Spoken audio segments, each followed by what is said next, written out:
नमस्कार. आम्ही आमच्या शाळेची शैक्षणिक सहल जळगाव जिल्ह्यातील ऐतिहासिक आणि पवित्र चांगदेव या गावी नेली होती. चांगदेव हे ठिकाण मुक्ताईनगर शहरापासून सुमारे 7 किलोमीटर अंतरावर वसलेले असून तापी नदीच्या काठावर हे गाव स्थित आहे. चांगदेव हे गाव थोर संत चांगदेव महाराजांच्या नावाने प्रसिद्ध आहे. येथे असलेले संत चांगदेव महाराजांचे प्राचीन मंदिर हे महाराष्ट्रातील एक महत्त्वाचे ऐतिहासिक वारसास्थळ मानले जाते. हेमाडपंथी शैलीत बांधलेले हे मंदिर पाहताना विद्यार्थ्यांना प्राचीन काळातील स्थापत्यकलेची ओळख झाली. मंदिरातील शांत, पवित्र वातावरण सर्वांनाच भावून गेले. या गावात भगवान शंकरांचे देखील एक जुने आणि ऐतिहासिक मंदिर आहे. विद्यार्थ्यांनी या मंदिरात दर्शन घेतले.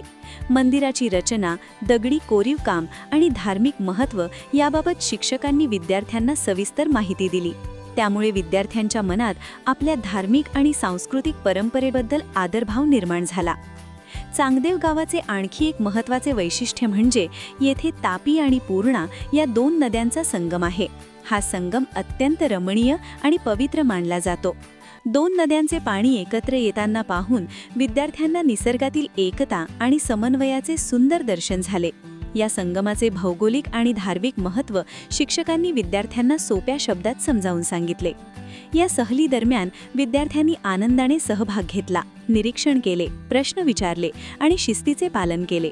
सहल ही केवळ करमणुकीसाठी नसून प्रत्यक्ष अनुभवातून ज्ञान मिळवण्याचे एक प्रभावी माध्यम आहे हे विद्यार्थ्यांना या सहलीतून समजले. अशा प्रकारे मुक्ताईनगरपासून अवघ्या 7 किलोमीटर अंतरावर असलेले चांगदेव गाव आमच्यासाठी एक अविस्मरणीय शैक्षणिक अनुभव ठरले. इतिहास, निसर्ग, श्रद्धा आणि संस्कृती यांचा सुंदर संगम अनुभवण्याची संधी या सहलीतून मिळाली. धन्यवाद.